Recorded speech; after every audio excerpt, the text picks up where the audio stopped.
El Salmo 125, voy a estar leyendo la NTV, una traducción viviente, la NTV, compañero. Salmo 125, verso 2, Salmo 125, versículo 2, dice: así como las montañas rodean a Jerusalén, así rodea el Señor a su pueblo ahora y siempre. Así como las montañas rodean a Jerusalén, así rodea el Señor a su pueblo ahora y siempre. Cuando se habla en hebreo, har, monte, es algo que se levanta por encima de toda la planicie geográfica. Bueno, toda la geografía en sí tiene formas diferentes, pero cuando se habla de un monte es algo que se levanta de una manera diferente porque es algo imponente, algo que genera respeto. Diciéndolo así, en este salmo el Señor es el que rodea a Jerusalén para protegerla y defenderla. Ellos estaban ubicados geográficamente, digamos que de una manera privilegiada, porque el tener el monte era tener una postura geográfica diferente frente a otros pueblos, pero más que eso, en un sentido espiritual, no físico sino espiritual, era entender que ellos contaban con el favor de Dios y que el Señor era el que los rodeaba. De hecho, la Escritura habla que nosotros en el Salmo 91 nos habla acerca de vivir bajo su cubierta, bajo su protección. Eso no es para todo el mundo, eso es para los que viven en Jerusalén, los que están siendo rodeados. Ahora, el Señor siempre quiso ser para Jerusalén ese escudo protector. De hecho, Él lo dice: soy tu escudo, soy tu adarga. Se habla en la Escritura de que Él es el que nos rodea y Él es el que nos protege. Pero pasó algo con el pueblo, y es que aún conociendo la postura geográfica que Dios les entregó y la postura espiritual que Dios les entregó, ellos decidieron copiar las costumbres de los pueblos extranjeros, decidieron imitarlos a ellos y decidieron hacer lo que los pueblos extranjeros hacían, y es algo que vemos hasta el día de hoy. Y es que por lo general en las ciudades, en los lugares altos, es donde más se promueve la idolatría. Por lo general en las ciudades, en los lugares altos, es donde más se promueve la idolatría. Vamos a mirar lugares altos, por ejemplo, hablar de Bogotá. Los miradores, sin ir a lo religioso en primer lugar.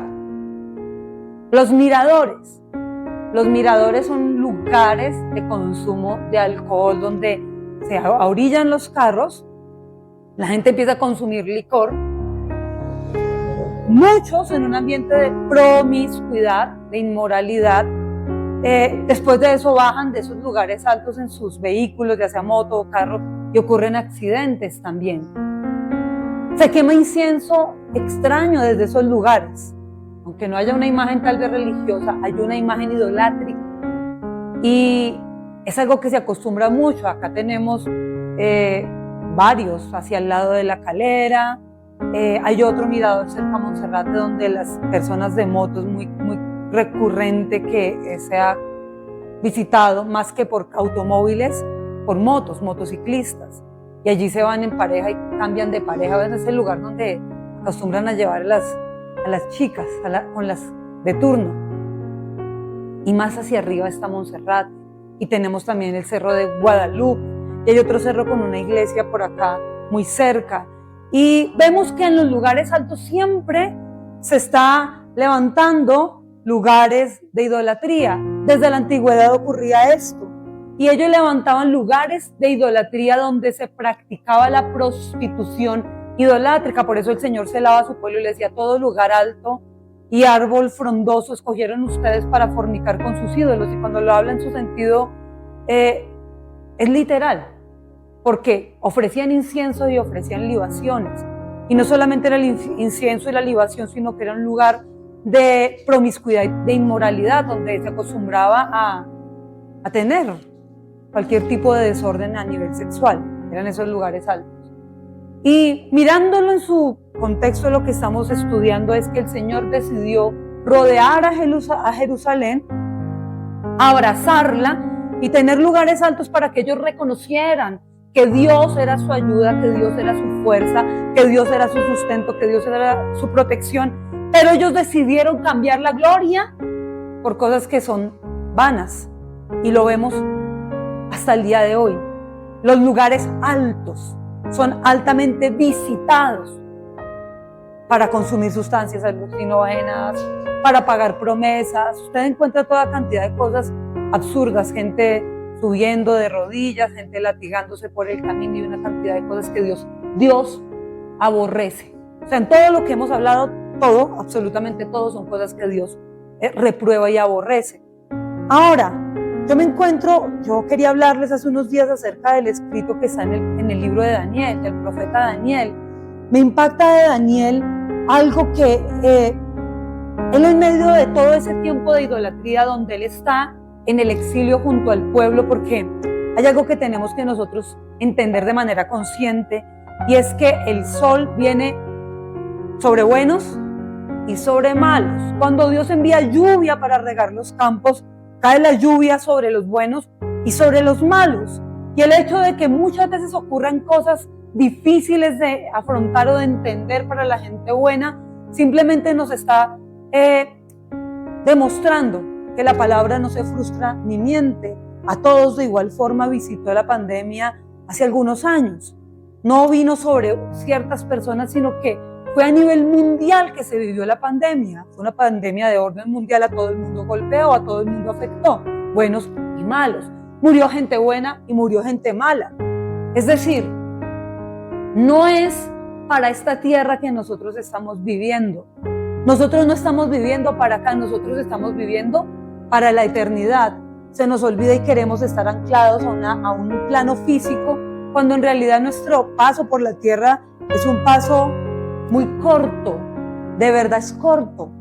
Nuestra meta es la eternidad y cada día de nuestra vida nos estamos preparando para ese momento.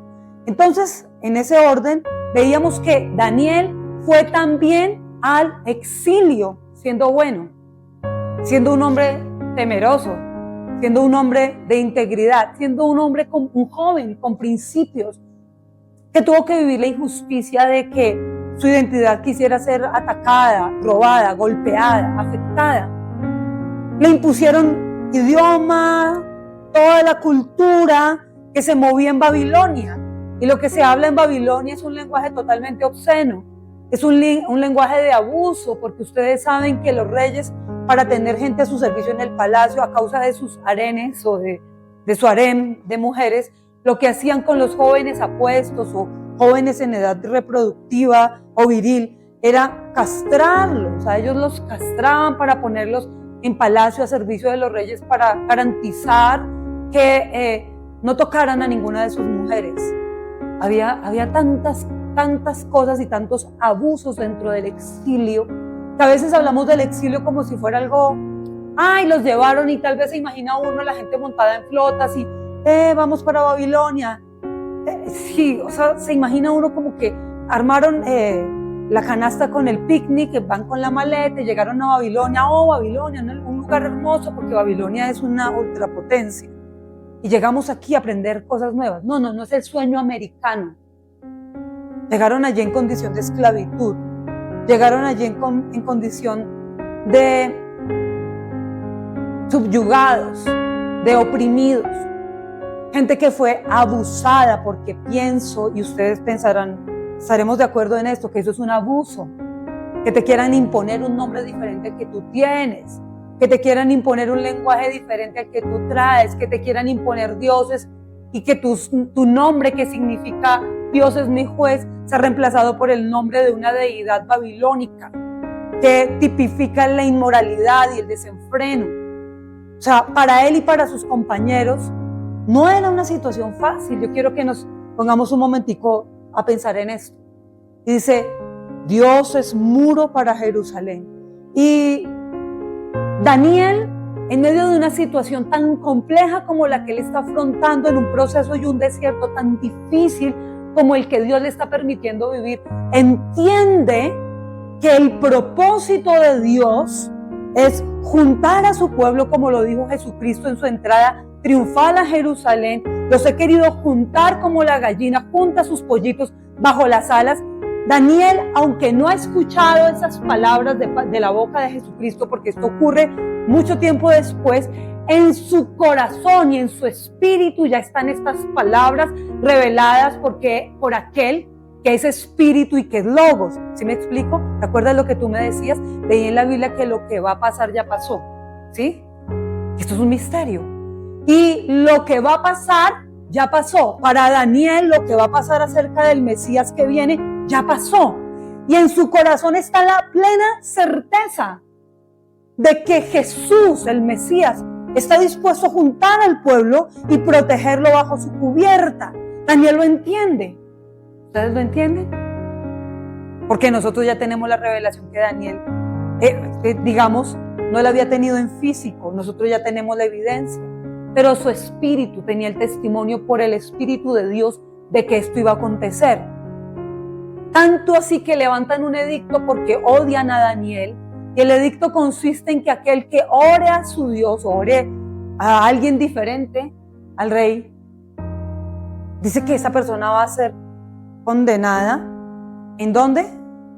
¿A dónde lo iban a mandar? Y resulta que Daniel, que entiende este versículo que leímos iniciando, que el Señor es muro, que el Señor rodea, que el Señor abraza y protege, aunque él en su posición, quiero que me entiendan esto por favor, no, Espíritu Santo, háblanos. Miren, aunque yo les decía, en cuanto a postura geográfica están privilegiados, ¿verdad? Pero no es tanto la postura geográfica, sino la postura espiritual. Porque tu condición y mi condición actual no definen nuestra posición, ¿sí? Tú puedes meter las manos en tu bolsillo y decir, no tengo ahora mismo nada. Pero mi condición actual no define mi posición como hijo de Dios y una realidad para mi vida. Y es que tengo un Dios que es el dueño del oro y de la plata. Un Dios que suple todo lo que a mí me hace falta, todo. No se habla, porque si fuera solamente en términos económicos sería un Dios pobre, ¿sí? Se habla de que Dios suple todo. La palabra todo involucra mis emociones, mis sentimientos, mi área familiar, mi área sexual, mi área económica, mi área ministerial, espiritual sobre todas. Absolutamente todo el Señor lo suple conforme a su riqueza en gloria. Él lo suple absolutamente todo. Él fue el que te creó. Él sabe qué piensas, qué sientes y qué necesidades tienes. Las necesidades de uno no son las mismas necesidades de otros. No, todos tenemos necesidades, sí, pero lo que es necesario para unos, tal vez para otros no es necesario. Por eso hay gente célibe. Por eso hay personas que se pueden quedar solas el resto de su vida y van a estar bien delante de Dios. Entonces, en ese punto, para esa persona, su necesidad tal vez emocional o sexual está dormida. Pero para otro que convive en pareja y que no tiene ese don, tiene una necesidad diferente y debe ser suplida dentro de los parámetros bíblicos del amor y del respeto, ¿sí? Dice que el Señor es el que suple absolutamente todo lo que la persona necesita conforme a sus riquezas en gloria, y eso se habla en todas las áreas de la vida de una persona. O si no, miremos las bodas de Canaán, cada vasija que tipifica un área. Entonces, volvemos a Daniel. Daniel, que está en una postura geográfica fuera de Jerusalén, sin los muros, las montañas que lo protegen y lo rodean. Cualquiera diría, no hay protección sobre Daniel porque Daniel está en Babilonia, no está en Jerusalén, está en Babilonia, no está en Jerusalén. No tiene la posición, y geográficamente no la tiene. De hecho, está como esclavo en Babilonia. Pero aún de esclavo en Babilonia, en medio del desierto, Dios, que es su juez, está con él. Porque Dios es un Dios justo, y cuando se habla de juez, tenemos la idea de los jueces que conocemos en la actualidad, esos jueces que se venden por dinero, esos jueces que sesgan su juicio dependiendo qué o quién o cómo o qué tanto. Esa inmoralidad, porque eso es inmoral. La gente se acostumbra a decir que moral es otra cosa solamente en el plano íntimo o sexual. Inmoralidad es eso es inmoral. Gente que vende su lugar por dinero y que sesgan su juicio a conveniencia. Eso es inmoral. Entonces, Tal vez nos acostumbramos a la palabra juez y lo primero que pensamos es una persona con un mazo diciendo culpable, culpable, culpable. Y Dios es un Dios de amor, de gracia y de misericordia. Un Dios en el cual prevalece la misericordia antes que el juicio. Que aquel que tiene en su vida como defensa y como abogado a Jesucristo de su parte está justificado ante el juez. ¿Ya? Es la sangre del Cordero Santa que lava y limpia. Entonces en ese orden, ese juez te mira a ti y a mí. No nos mira por lo que somos, ni por lo que hacemos, ni lo que hicimos, ni tal vez lo que vayamos a hacer. Él nos mira a nosotros a través de la sangre de Cristo cuando hemos entendido esa verdad y la abrazamos y caminamos de acuerdo a esa verdad. Cuando creemos en el sacrificio, cuando vivimos de acuerdo al sacrificio, obviamente en obediencia y amor al Padre, ¿sí? Porque no se trata de manipular, ni usar al abogado, ni usar su sangre de manera indolente. La Escritura lo advierte, no se tomará por inocente al que es culpable, ¿verdad? Y se habla de que no podemos pisotear o tomar por inmunda la sangre santa del Cordero, porque Dios es celoso. O sea, sí, vamos en un equilibrio sano y santo. Pero no podemos obviar que Dios es un juez que cuando se trata de que tú te acerques al trono de la gracia, Él te va a mirar a ti, dependiendo cómo te acerques a Él. Y si tú te acercas en tus propias obras, te aseguro una cosa, y te lo digo, no es por maldecir a nadie, pero si tú te acercas a ese trono en tus propias obras, lo próximo que ocurre es que puede ser destruido y consumido por su fuego. Fue lo que le pasó a tantos. Hemos hablado estos días de tantos que fueron consumidos. De hecho, el sacerdote tenía la campanita en su ropa para saber cuándo sí, cuándo no. Es que llegaban con su ropa. La diferencia entre ellos y nosotros es que nosotros podemos entrar confiados por la sangre del Cordero, tomando en serio este pacto. Porque un pacto es algo serio. Un pacto no es un juego. No estamos jugando al pacto. Como que sí, como que no. No, esto es un pacto. Y un pacto es algo serio y algo que se respeta. Entonces, cuando tú entras ante el trono y entras bajo la gracia, el Señor no te va a mirar a ti ni te va a tomar según tus obras, sino según las obras de Jesucristo que te justifican a ti. Cuando tú obviamente lo has abrazado, lo crees, lo vives, ¿sí? ¿Ya? Vamos ahí. Entonces, Daniel, en medio de su postura geográfica, que es una postura que es complicada, que es lejos de Jerusalén, entiende que Dios es el que rodea a Jerusalén, que aunque Él no esté en Jerusalén, el Dios de Jerusalén está en Él y es su juez. Y entonces Él decide, como Dios es mi juez, no obedecer a lo que el hombre diga, sino obedecer a Dios. Y miren, ¿sabe qué? Tal vez usted y yo nos vamos a tener que ganar algunos problemas. Y gloria a Dios. Ay, pero es que no me gustan los problemas. Aquí gente diplomática no se puede tener. Sí o sí nos vamos a ganar problemas. Sí o sí nos vamos a ganar molestia en algunas personas. Sí o sí.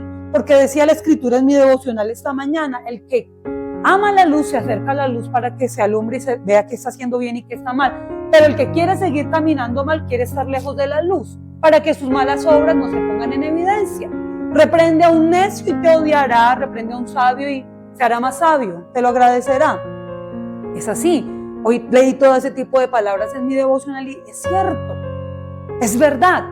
Entonces, Daniel, que entiende que Dios está por encima de los gobiernos y antes que él ganarse una buena relación de diplomacia con sus compañeros de corte, con sus compañeros de trabajo o con el mismo rey, él decide tener una relación íntima, personal, de lealtad, de gratitud, de fidelidad, de obediencia al Dios de Jerusalén, al Dios eterno. Antes que las relaciones que están acá, que sí son importantes. Yo no digo, ay no, agarrémonos a machete todos contra todos. No, no se trata de eso. Debe haber amor entre nosotros. pero que la verdad se debe declarar, se tiene que declarar. Si tú no la declaras, te metes en problemas con Dios, independientemente sea mi hijo amado, porque te amo, mi amor. Como te amo, no te puedo decir nada porque de pronto te enojas conmigo, te resientes conmigo, me vas a mirar mal, de pronto quizás te amargas contra mí, yo no quiero causarte dolor. Entonces, en ese orden, yo estaría fallándole a Dios y fallándole a Él. Porque le amo, debo corregirle. Porque le amo, debo declarar lo que la palabra de Dios declara, independientemente que aquel que recibe la corrección me ame de vuelta o se enoje conmigo. Más que una relación interpersonal favorable es tener una relación correcta con Dios. Padres, corrijan a sus hijos. Hijos, si tienen que hablar, incluso amonestar a sus padres, háganlo con respeto, pero háganlo, porque muchos padres viven en la ignorancia. Y no puedo decir, no es como mi papá, es mi mamá, no le puedo decir nada. No, tú sí puedes. Si tu padre no conoce la verdad y tú tienes la verdad, es tu obligación delante de Dios decirle a tus padres la verdad que es bíblica. Tú no puedes, entonces la luz, si se pone debajo de una mesa, no sirve para nada y no alumbra. La luz tiene que salir y ponerse en alto. Y entonces Daniel decide continuar en su relación con Dios. No le importa arriesgar sus relaciones y meterse en tantos problemas. Él sabía cuál era la consecuencia y el juicio que había para aquel que hiciera lo contrario a lo que el rey había mandado, el edicto real. Edictos de hombres. Por encima de una ley humana está la ley de Dios. Entonces nunca podríamos llegar a someternos a una ley de hombres. Escuchen esto. Ay, pero en que sométanse las autoridades, ok, sí. Pero cuando esta ley me excluye o cuando estoy exento de cumplir una ley, cuando esa ley de hombres o de constitución, cualquier código civil, penal, laboral, el que sea, vaya en contra de la ley de Dios. En ese punto tú estás exento. Y tendrás, sí, que asumir las consecuencias delante de los hombres, pero no te vas a ganar las consecuencias de Dios. Entonces Daniel dice, yo voy a obedecer a Dios. Ah, dijeron que no. Entonces dice que como tenía por costumbre hacerlo, ¿cuántas veces lo hacía? ¿Mirando hacia dónde? Imagínense. Es que este hombre no decide por su carne ni por su conveniencia. Él decide invocar al Dios que rodea. Y aunque su circunstancia es contraria, su posición es la correcta. Y es acá donde yo quiero que nosotros nos ubiquemos. Porque las circunstancias no pueden seguir definiendo nuestra postura ni nuestra posición. Los cristianos para nada pueden ser diplomáticos. Los cristianos deben obedecerle a Dios, aunque eso implique romper muchos protocolos y mucha diplomacia. Aunque eso te haga a ti que personas te aborrezcan. Y cuando tú tengas que confrontar, sea quien sea, tú debes hacerlo. Tú tienes que hacerlo. Yo misma les he dado el ejemplo. Ustedes no pueden amilanarse o achicarse o asustarse frente a nada. Si ustedes están en la posición correcta, aunque la circunstancia sea difícil, ustedes tienen que obedecerle a Dios para que caminen en integridad con Él. Entonces, Daniel va, y esto está en Daniel 6. Esto está en Daniel 6. Esto está en el verso, lo teníamos para la semana anterior, dice en el verso 16. Dice, entonces el rey mandó y trajeron a Daniel y le echaron en el foso de los leones, y el rey dijo a Daniel, el Dios tuyo, a quien tú continuamente sirves, Él te libre. Perdónenme, ¿dónde estaba Daniel? Babilonia. ¿A quién le servía? Al rey de Babilonia. ¿A qué corte pertenecía? A la corte de Babilonia. ¿Qué idioma le tocó hablar? El idioma que se hablaba allí. ¿Y a quién le estaba sirviendo? El mismo rey de Babilonia reconoce que aunque él está a su servicio, por encima de su servicio, él está sirviendo a Dios. Por encima de tu empresa, de tu jefe, de tu maestro, de tu tutor, por encima de lo que tú estés haciendo en tu rol y en tu circunstancia, donde quiera que tú estés, nunca, pero nunca, nunca en la vida puedes olvidar a quien tú le estás sirviendo.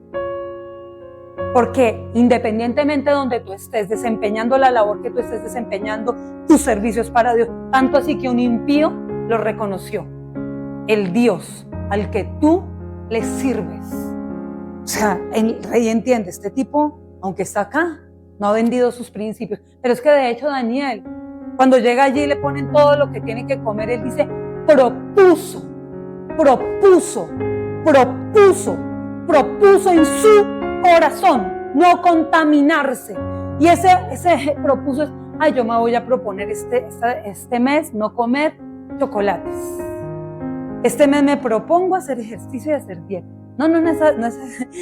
Cuando habla en hebreo propuso, es una determinación. Estudien la palabra. Propuso.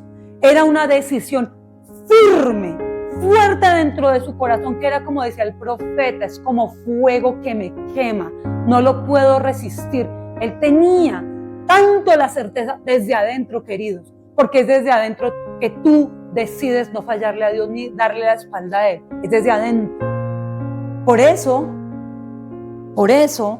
cuando yo veía la entrevista del el monstruo de Chinchiná, cuando él hablaba y lo entrevistaban, que les comenté ayer en la clase de teología, y le decían, él decía, es que unas fuerzas externas en la guerra espiritual me empezaron a atacar para que yo hiciera. Ustedes saben lo que el hombre hizo.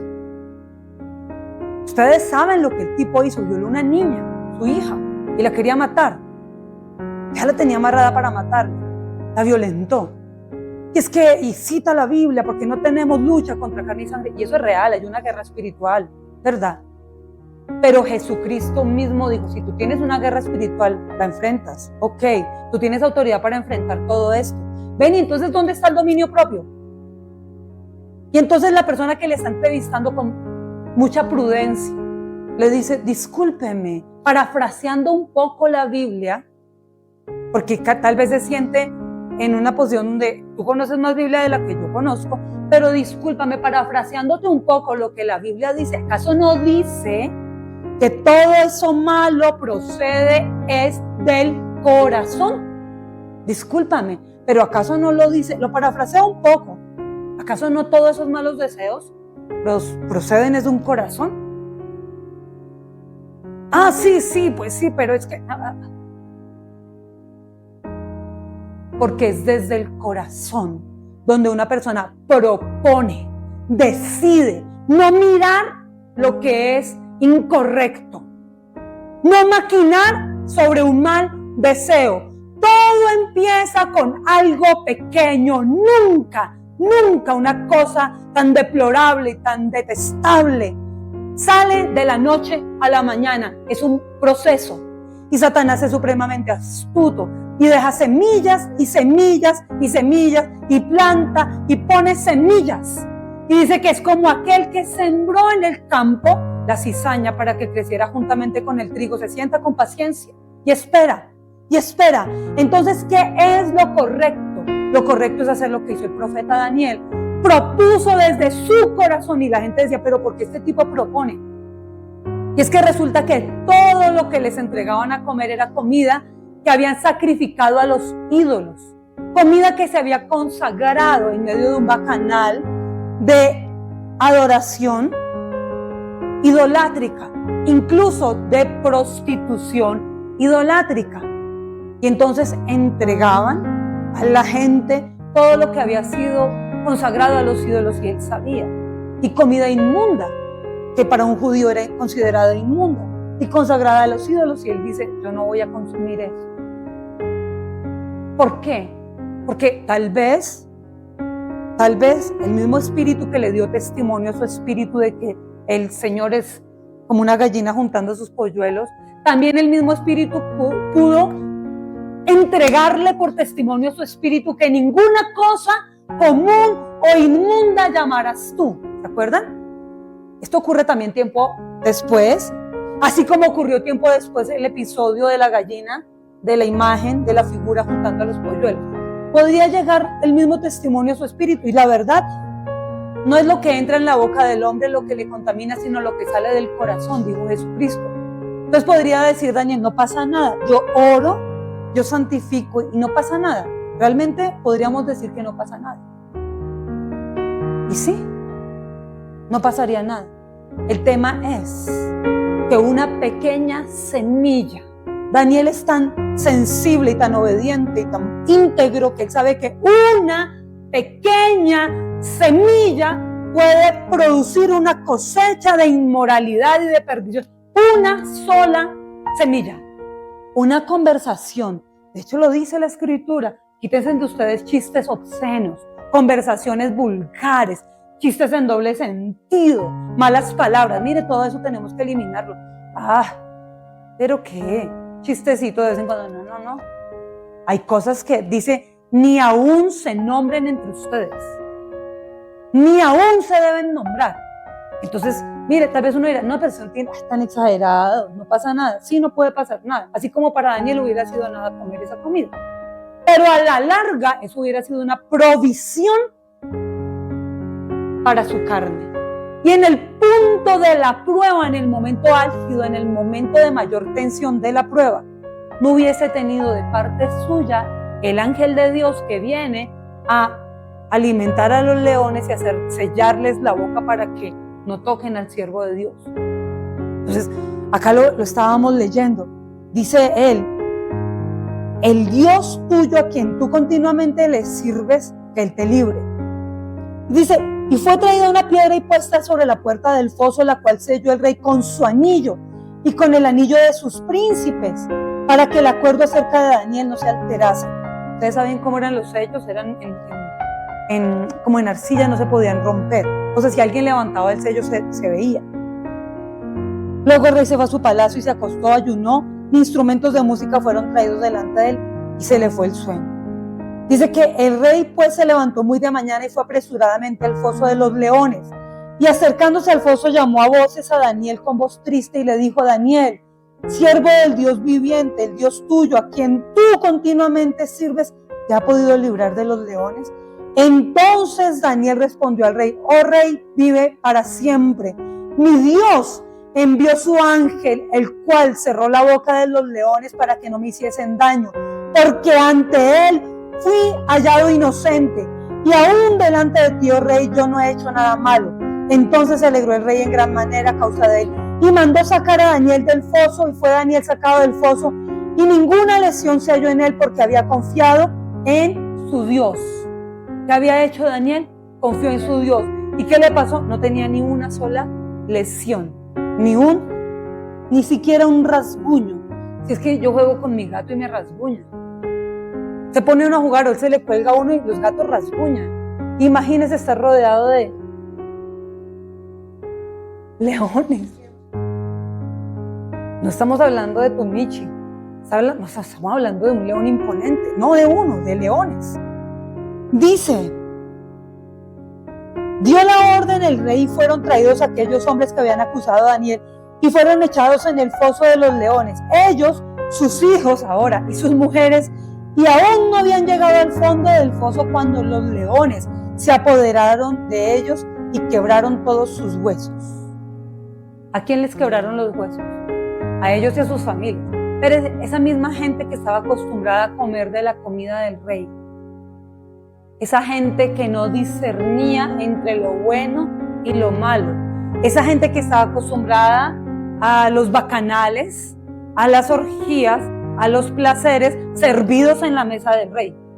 Aquellos que disfrutaron la comida del rey contaminada fueron los que tuvieron que pasar por la prueba, y a ellos ni bien habían acabado de entrar que ya se los habían. Los leones ya estaban con la servilleta amarrada, el babero amarrado, tenedor y cuchillo esperando para recibirlos. Listos. A todos se los comieron. Se comieron y se devoraron a aquellos que habían comido y devorado la comida contaminada de Babilonia. Entonces, Dios sí hace diferencia. Dios sí marca diferencia entre uno, aunque vino para todos el exilio en Babilonia, aunque hace llover y salir el sol sobre buenos y malos, lo que hace la lluvia sobre aquella casa construida sobre la arena es destruirla. Viene la lluvia para ambas casas, para buenos y para malos viene la lluvia, o sea, viene para todos, o sea, queridos, a todos nos toca tomarnos un traguito de esta situación, a todos. Lo que sí ocurre y la diferencia existe, no es lo que viene, porque viene que viene muchas veces y viene, todo el tiempo vienen cosas y situaciones, circunstancias. Pero la posición es la que hace que la gran diferencia, es la posición. Porque la casa construida sobre la arena tiene una posición, que aunque se ve muy bonita, sigue estando sobre la arena. Y la casa sobre la roca, aunque quizás no se vea tan linda, está sobre la roca. Y sobre la roca prevalece. Hay una diferencia. La diferencia radica es ¿en la qué? En la posición. La posición marca la diferencia. Es la posición. Es la posición la que nos está marcando a nosotros la diferencia. Entonces, lo que viene para dañar a unos, no le puede hacer daño a otros. La posición. Necesitamos tener una postura firme y una postura obediente. Por favor, no se distraigan, chicos. ¿Qué necesitamos acá? Vino Babilonia para golpear a todos. Babilonia golpea a todos, la lluvia va a golpear a todos. Pero la diferencia es, ¿quién está? Entonces, este hombre había decidido poner sus ojos en el autor y en el consumador de nuestra fe. ¿Tus ojos dónde están puestos? Tus ojos, tu mirada en qué está puesta. Porque Pedro caminó sobre las aguas y miró a Cristo y prevaleció. Miró las tempestades y se hundió. Daniel, en medio de la adversidad, puso su mirada hacia el Dios de Jerusalén, el que rodea a Jerusalén y la salva y la defiende, en medio de las circunstancias.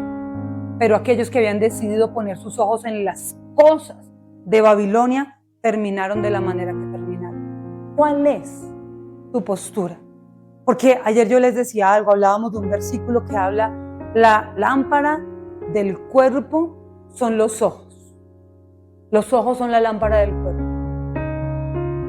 Los ojos. Dependiendo de lo que tú estés mirando, tu cuerpo, tu vida, las áreas de tu vida, o están en luz o están en oscuridad. Tú decides. Y esto no es de, entonces tengo que andar como vendado en los ojos, caminando como la gallinita ciega. No, no se trata de eso. Jesús mismo dijo, véanlo todo, escúchenlo todo, quédense solamente con lo bueno, que siempre va a haber algo bueno, pero desechen lo malo. Daniel, en medio de Babilonia, ¿ustedes creen que no aprendió cosas? Sí, tuvo que haber aprendido cosas buenas. Pero él se quedó solamente con lo bueno y desechó lo malo. Lo que iba en contra de Dios, eso no tenía parte en su vida. Lo que iba en contra de la palabra y de la ley de Dios, eso no tenía nada de cabida en su corazón. Y es acá donde nosotros tenemos que ser serios, porque eso fue lo que marcó la diferencia e hizo que Daniel fuera 10 veces mejor que todos sus compañeros que servían en palacio. Amén.